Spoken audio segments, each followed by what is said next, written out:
Syracuse basketball and football might become a recruiting power thanks to some new money brought in by SU's biggest booster. And it's time to talk SU men's basketball schedule.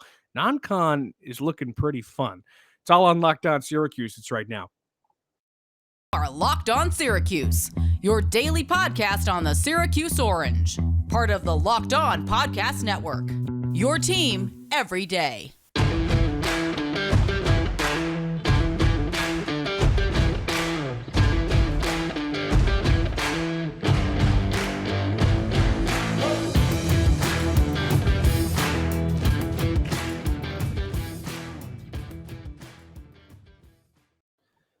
It's Locked On Syracuse, your Tuesday episode. I'm Matt Bonaparte, that's Owen Valentine. I hope you're having a wonderful Tuesday morning, afternoon, night, whenever you're listening. Thanks for making Locked On Syracuse your first listen every day. We're free and available wherever you get podcasts. First and foremost, just want to say thank you for the support that we've been getting through early football season. We're up over 700 subscribers on YouTube. If you're not subscribed, head over, hit that subscribe button. We'd love to have you over on youtube.com. Also, if you want to talk to us, what? Can we do something special for 1K? Yeah, sure. You think of something, we'll do it. I will. If you want to talk to us, email us, losyracuse44@gmail.com. We'd love to hear your thoughts, concerns about Syracuse, or just tweet at us or follow us on Twitter at @LO_Syracuse. We'd love to see you there as well. Okay, let's get into the topics that we have today because we've got a lot and not a ton of time.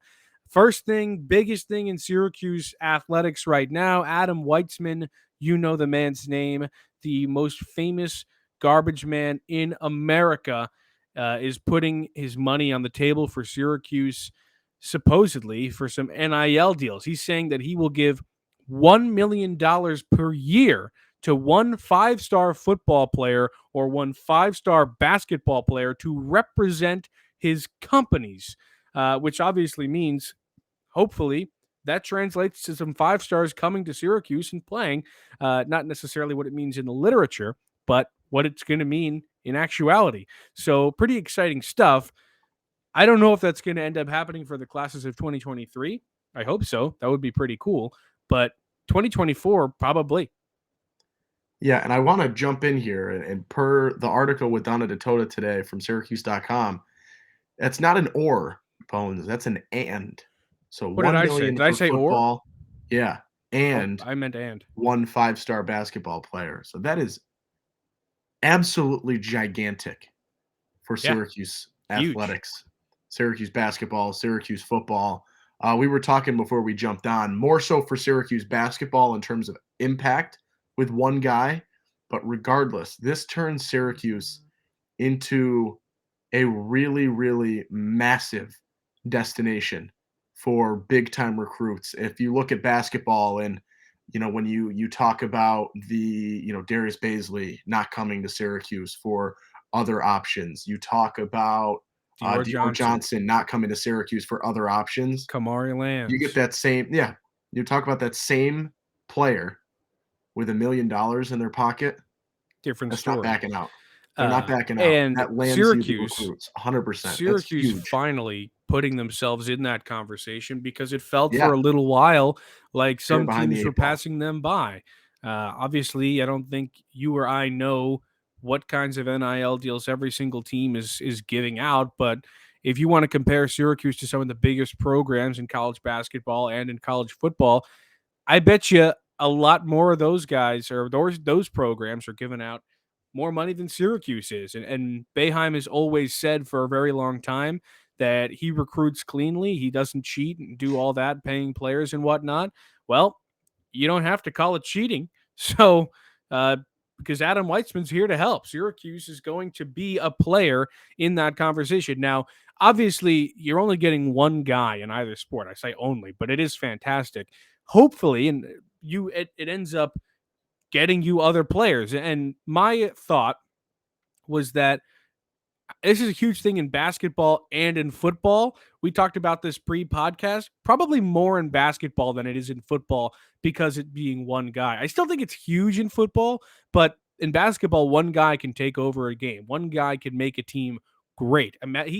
mentions in Donna Totota's article that he's going after guys, and he named Zion Williamson to be the type of player that he wants to go out and get after. Williamson in 2019 was the face of college athletics. I mean, he was the biggest story, honestly, in sports back then. He was a huge, huge name and a huge face for Duke basketball. And if Syracuse can bring in a guy like that, that would be fantastic. On the football side of things, one guy cannot take over the sport, over the game. If you put Bryce Young, Alabama's quarterback, Heisman winning quarterback, on Syracuse right now, they're probably better, but I don't know how much better they would be compared if you got the same caliber player and you put them on Syracuse basketball right now. So I think maybe instead of giving it to one guy, you want to give it to an offensive line. That's something you said pre-pod, or give it to a couple of defensive players, kind of split that money. But hey, only time will tell. We'll see what ends up happening. I'm sure Weitsman knows what he's doing here, but very, very big news for Syracuse. Gigantic. And I think the vibe I was getting from Weitsman from this article is that he is really looking for those guys that are going to the next level and will be big names at the next level, and sort of using this as a stepping stone for possibly even bigger deals moving forward in the future. So yes, you're fronting the money right now. It's a little bit riskier, I guess, than getting a guy, Zion, when he gets drafted at that point. But you've sort of set this foundation and got this relationship going from the get-go. And that is going to be really big for him in terms of what he's getting out of this. You sort of sat back and were wondering, as Syracuse fans, as you see, what Weitzman's done in the past and contributing to Boeheim's Army. And now he's got the beautiful box right next to the student section for football and basketball. You were just sort of waiting back and thinking, when will it happen? When will it happen? You knew he was going to get involved in some capacity. I don't really think I expected it to be a 7-figure number, which is gigantic for Syracuse. I was telling you, Donna Tota posted another article. This is the Donna Tota shout-out show from us, I guess, today. And she was talking about Jim Cavale, who's an industry expert apparently in NIL deals, and as big of an expert as you can be at this point, as recent as it is and is new.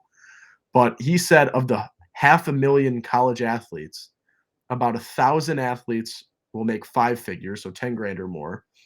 100 can make $100,000 or more. And I think this number is a little low, but I think it's going to speak to the importance of this for Syracuse. 10 athletes in total can make $1 million or more. So the industry expert is saying 10 athletes nationwide are going to make $1 million or more. Yes, I think that number is low, but Syracuse is going to pay 2 guys, 1 basketball, 1 football, which means that if there's 10 guys that are that caliber player, Syracuse is bringing in 20% of those players. No, that's $10 million. No. Could make $1 million or more. There's 10 athletes that can make $1 million or more. Yes. Wow. That's actually I think crazy. that number is low, but based on that number, that means if Syracuse brings in a football player and a basketball player at $1 million a piece, I don't think I believe that is 20%. I think there are more than 10 athletes that will make over $1 million. I think there are schools out there giving 10 athletes near that money. I just think that just puts into perspective. Yes, I think that number is not correct. Syracuse makes Syracuse a high roller. More than put into perspective the importance of this for Syracuse recruiting. The other thing I'm thinking about in terms of what recruiting will look like is, do you think going forward, all of Syracuse, when it comes to recruiting time, big time recruiting time, is now looking like, okay, who's the guy they're going after? Who's the kid that's going to get the $1 million? Or is Syracuse going to go after a bunch of 5-stars and say, all right, one of you's getting $1 million? Like, what's the story there? Who wants to be a millionaire? In football, it's a lot different than basketball, because basketball now is on the up and up in that they have been recruiting near 5-stars or some 5-stars in each of the classes. Football has kind of done the same thing, but hasn't had a shot at any of them, unlike basketball. So I don't know if we see Syracuse kind of say to those recruits, like, all right, one of you is going to get $1 million. Like, I don't know. It seems very I like mean, I want to weird. throw It this seems out there too. This article says a year per year, which yeah. Well, you're means going to bring that, in one guy. Do you think right? that You've means? got on a Do you think that football means the team kid's now, going to get you'll $1 have million three a year? guys. Huh? What? Not $1 What are million you a saying? year. I'm saying no, it's per year. Yeah. He will offer $1 million to one 5-star and one or 5-star football and one 5-star basketball. Mm-hmm. But I mean, basketball, you're going to deal with one and dones with that caliber player. But football, you're going to have three guys on that Yeah. team, Totally. If all if goes to not a fourth. plan, Yeah, and it should with this money. If all goes to plan, in 3 years, Syracuse is going to have three of the best players in each class, which is awesome. Like this is yeah. massive, like landscape changing news for Syracuse if it goes to plan. Okay, I got to take a quick break, and then we will continue this talk, or maybe we'll shift to some Let's men's keep it running basketball for a little bit. schedule. Okay, if you have more thoughts, I'm glad to do that. But first, let's talk about upside. From cringing at the pump to getting an eye popping check at your favorite restaurant, inflation is hitting us all where it hurts, and it really hurts. That's why you should start using Upside. Upside is an incredible app for anyone who buys gas, groceries, or dines out. I'm willing to bet that's you. With every purchase, you can earn cash back thanks to Upside. To get started, download the free Upside app, use promo code LOCKED, and get $5 or more cash back on your first purchase of $10 or more. Next, claim an offer for whatever you're buying on Upside. Check in at the business, pay as usual with a credit or a debit card, and get paid. In comparison to credit card rewards or loyalty programs, you can earn 3 times more cash back with Upside. Upside users are earning more than $1 million every week. That's probably why they have a 4.8-star rating on the App Store. Download the free Upside app and use promo LOCKED to get $5 or more cash back on your first purchase of $10 or more. That's $5 or more cash back on your first purchase of $10 or more using promo code LOCKED. All right. We're back here on Locked On Syracuse. Matt Bonaparte with Owen Valentine. We're talking NIL. Owen's dog is in the back, and that's okay. What do you got more to say about this? I want to hear The dogs are barking. They're excited. Okay. it. I told them the news earlier, and they're fired up, as you should be. I think if you are a Syracuse fan right now, and they are having a field day downstairs, but if you are a Syracuse fan right now, you need to be jumping for joy and praising Adam Weitsman for pulling this off. This genuinely, and I don't think I'm overreacting by saying, changes two programs. Realistically, I think so. completely changes two programs. We talk about Syracuse basketball and the recruiting issues and difficulties that they've had over, the 10 years or so since the loss of scholarships as Boeheim gets in trouble and loses the wins. We talk about their difficulties getting back. This brings them right back. You're basically guaranteed a 5-star every single year. When's the last time they've had a 5-star? Who, basketball or football? Basketball. Like McCullough, was he a 5-star? It's been a while. I got to think. I The don't last know. time they had a 5-star, was it McCullough? It was 2014. Yeah, 2014. It's Who the was it? last time they had a 5-star recruit. You're guaranteeing yourself, basically. You are basically guaranteeing one a year for the duration of this deal Who and was this it? Was it promise from McCullough? Adam Weitzman. It was McCullough. Oh, let's go. Huge for Good me. pull. Good pull. Um, Yeah, that is gigantic. And I don't know the last 5-star Syracuse football has brought to I don't know. campus. Probably like McNabb or something. Like, I have Yeah, no like idea. really, it's not recent. It is absolutely huge for both of these programs to be able to get this. And it really, really is like the difference when we look back on this 5 years from now. I think you are genuinely going to see this is the catalyst that brings both of these teams to where they can be. I think basketball more so than football, but football is going to make a jump courtesy of this deal. You talk about 3 players on this team theoretically at football that are going to be 5-star guys. And I think you have to hunt 5-star quarterbacks in terms of impact. You're going to have a quarterback. You're going to have, I don't know, a defensive stud and someone else, right? Just sort of go with whatever you can. It's going to be unbelievable to I see the wonder, impact that this has. I really am curious how much communication now Weitsman will have with Boeheim and Babers. Like, is he going to be on the recruiting trail with them, like figuring this kind of thing out? Or is it going to be Maybe. like, I'm picking my guy? If I'm Weitzman, it's like, all right, is he going to be like, this is my money. I'm picking who I want to come. That's my kid. What if Babers or Boeheim doesn't want him? What's the story then? Like, what are True. they going to do? I did not consider those conflicts, but It's his. Syracuse He's but football. shelling out $1 million. If I'm him, I'm like, all right, I'm picking the guy. Like that's $1 million for out of my bank Yeah. account. I'm picking Yeah. him. Yeah. Definitely. It's going to be a weird dynamic now. And, yes, the players they choose cannot be chosen by Dino and Jim. True. They have to be chosen by Adam because this can't be a recruiting poll.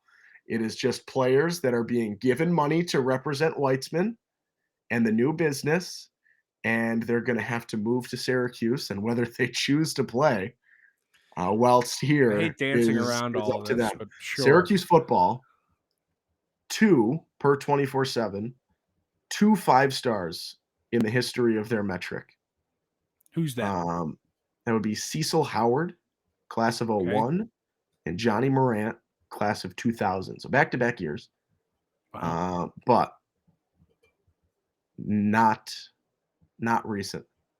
It's been 2 Okay. decades since they brought a 5-star in, and now they're bringing in 1 a year.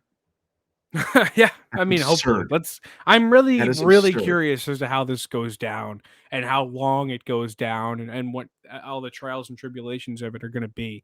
Yeah. So I guess we'll find out. But okay. Let's switch gears a little bit. Let's talk men's basketball. We got a comment last week. Somebody's like, all right, guys, like the football is great. When am I going to hear about this basketball schedule that dropped? Basketball schedule dropped. We didn't talk about it for a little while. We're sorry about that, but we are here now. I think it dropped sometime last week, Yeah. which we both kind of anticipated. And there's some interesting stuff going on here. I'll share my screen so we can go through it together. Hold up. Okay. All right. So you start with a couple of exhibition games, whatever.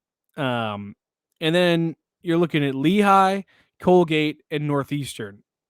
Those should all be huge wins, although Colgate last year, I don't know where you were, Owen, but that day, Syracuse women's basketball, men's basketball, and football all played on the same day. And I was at the NC State football game in North Carolina, sitting in the press box, and I was watching the basketball game on my laptop because the football game was a blowout.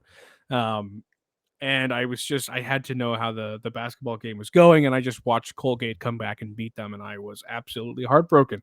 But you never know with Colgate. That game last year was easily the worst on their resume.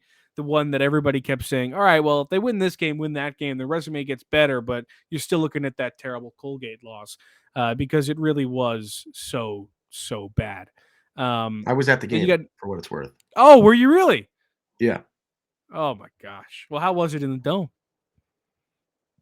Breathtaking in a bad way. It's All really right, all I can so say. I mean, I believe it. Then you got Northeastern. These should all be wins. You're looking at a hopefully 3-0 team right here, but you never know anymore.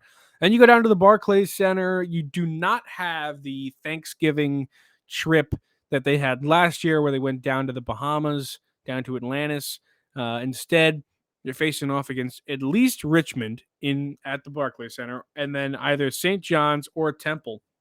St. John's here. This is the first time they don't necessarily play St. John's. They could play St. John's, but if they do, it's the first time Syracuse will have played St. John's since, I believe, the 93-60 loss Syracuse took in, what was that, the 2016 season or 2015 or 17 year, something like that. I don't I know. That believe it was was the 16. lowest point. No, 16. It couldn't have been 16 because they didn't go to the tournament. I think it was Battle's freshman year, so 17. Oh, I'm I'll, thinking in the reverse. 17 was my first year there, but the season Okay, I'm gonna before. look. But I am as well.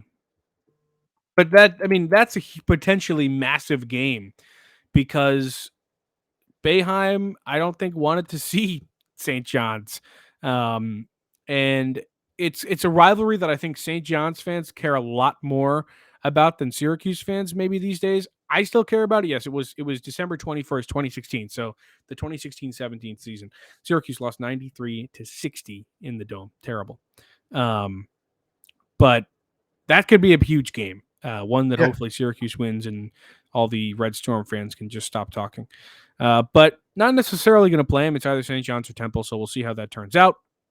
Then Doug Eddert comes to the Dome and the Bryant Bulldogs. We saw them 2 years ago, opening night, 85-84. I remember that game. They won by That was a 1 thriller. point. I was at that one. Barama went down in like the first minute and it was out for the year. It was like, oh gosh, like Barama stopped playing. But Bryant, hopefully, I mean, at this point, you're hopefully looking at a team. I mean, none of these teams scare me. I don't know about you, Owen, but I'm looking at a hopefully 6-0 team right here. There's no reason you shouldn't be 6-0. Can I tangent here? Go ahead. I got to go back Maybe to the 6, maybe Bryant 5-1. season opener, Okay. because I was there. It was the COVID year, so only media is there. It's an empty facility, and I went to high school and was good friends with Charles Pride, who plays for Bryant. And Charles had a great stretch in that game where I think he scored on back-to-back possessions. And this is an empty facility, so, like, it makes no sense. Like, I remember Alan Griffin with one of the best alley-oops I've seen in person, and the place is still just silent. Like, it was the weirdest environment, and Charles scores Weird on times. back-to-back possessions, and after he scores the second time, he's coming back, and he points at me and starts smiling and is, like, looking to celebrate with me. And I'm sitting here, everyone's looking at me on media row here on the court side because no one else is here. And I'm like celebrating with Charles that he's just done this. And so That's pretty he funny. put me in the weirdest spot. I called the game for WAER because of COVID complications. Oh, I remember that. It was the most was chaotic crazy. game. So I'm on the air and I was broadcasting with Corey Spector, and he goes, I think Charles Pride is celebrating with Owen right now. It was great. That's pretty good. So I had to go back to that story because that's all I could think of when I hear Yeah, that's Bryant. funny. And I'm excited to have them back in the Dome. I think that'll be a fun game with a Yeah, fun me too. Bryant team now with Dougie Fresh. Totally. So I think, I don't know, they could be 5-1 here, maybe 4-2, but I think they should probably be 6-0. Although, we don't really know what we're going to see out of this team, so I'm not going to make any real crazy predictions. Yeah. Then they move on at Illinois. That's going to be a crazy game. I think the Illinois fans are going to pack State Farm Center regardless of who's there. So Syracuse is going to be walking into a hostile environment. I think any team that goes to Illinois is walking into a hostile environment. So Oh, yeah. I think a really fun game for that team, though, at Illinois, the ACC Big Ten Challenge. Last year, crazy ACC Big Ten Challenge. I was fortunate enough to be there at the Indiana game, 2 overtimes. That was nuts. Yeah.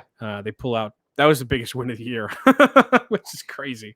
But hopefully Illinois is a good team. I don't know who's coming back for them. I know they lost Coburn. I know they don't have DeSumo anymore. He's been in the NBA for a couple of years now. But we'll learn more about them as that game approaches. But that's going to be a tough one. We know that. First ACC game, Notre Dame. Notre Dame's a good team. They always kind of give Syracuse trouble. Starling game. Interesting. Yes, JJ Starling game. Connection. You're right about that one. That's going to be interesting. Although I do think it was obvious Starling was going to go to Notre Dame for some reason. Oh, yeah. People were like, "Oh, he's from Baldwinsville. He's got to go to Syracuse." Come on, tough one. And then you get 3 pretty much cupcake games. Even though Syracuse, that Georgetown game last year, man, I was so sad. I was sitting there watching that game. Oh my gosh, Joe Girard hit a free throw. Oh my gosh, that game was awful, seriously awful. So I don't think Georgetown won another game after that Syracuse game. So bad. I think they beat Howard maybe, and that was it. They went like 6-22 or something. Like they were so awful. That was the worst loss on the schedule, even worse than Colgate, I think. But Oakland, Georgetown, Monmouth, these are 3 wins. They should be 3 wins. There's no world in which you lose one of those games unless it's a really bad team. that Syracuse is putting out there. Cornell, that should be a win too, and then ACC play begins. So let's just take a look at ACC play. The road trips compared to the homestands this year are a little bit different because last year you both had Duke and UNC both on the home court and away, or was it just Duke home and away? Just UNC on the road. Yeah, UNC was just on the road. So you had Duke home and away, UNC on the road last year. Now both of them, there's UNC at home, and then you get Duke home as well. So your big road trips this year that you don't usually see are Georgia Tech. You don't usually see. You have a home and home with Notre Dame, like we already talked about. You go to Louisville. You go to Clemson. Back to Florida State. You had the home and home with Florida State last year. Pretty standard stuff, but there are teams in here that, of course, have given Syracuse trouble. Oh, home and home with Georgia Tech. I didn't know that. Okay, interesting. I like that it's 2 home games to finish out the season.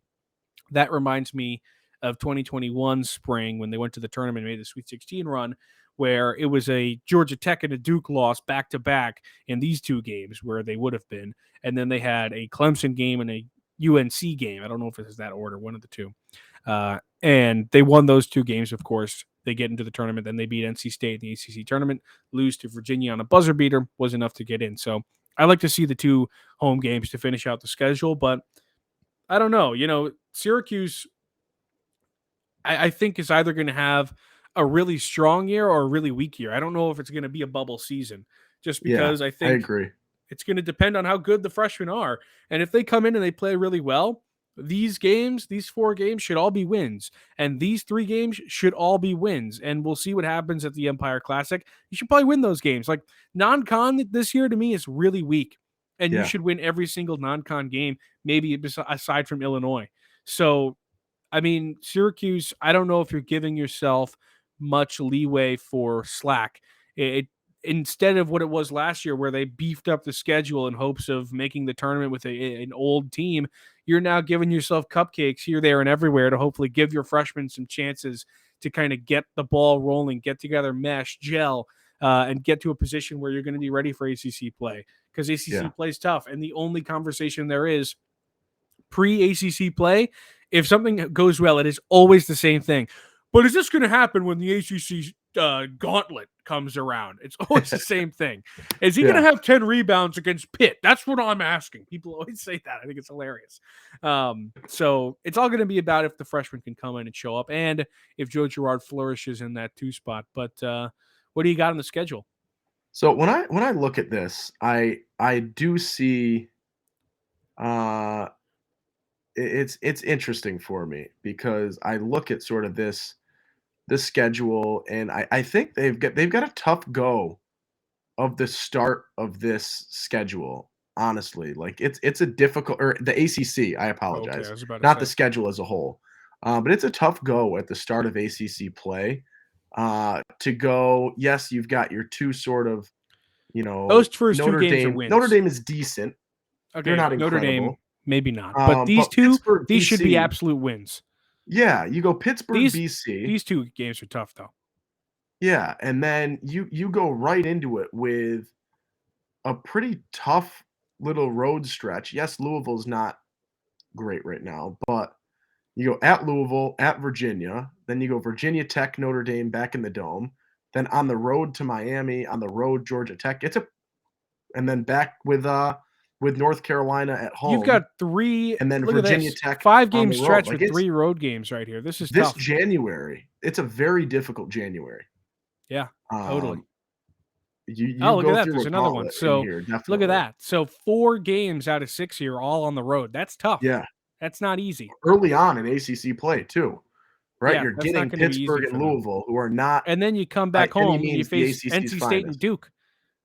Yeah. Wow. That's pretty tough. I'm looking at a power ranking right now. Louisville 13 out of 15, Pittsburgh 15 out of 15. So you start with 2 gimmies. Okay, yeah. And then bang, you go into it.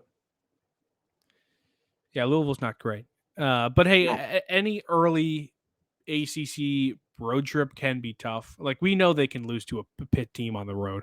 We've seen that so many times.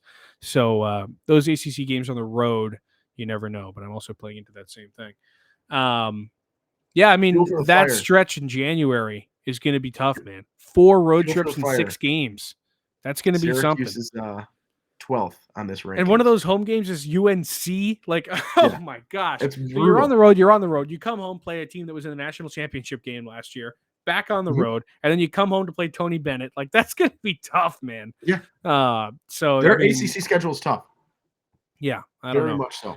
All right. Well, that's all the time we have. But, yeah, that's a tough schedule. And hopefully Adam Weitsman brings in some great recruits next year great employees for his company next year.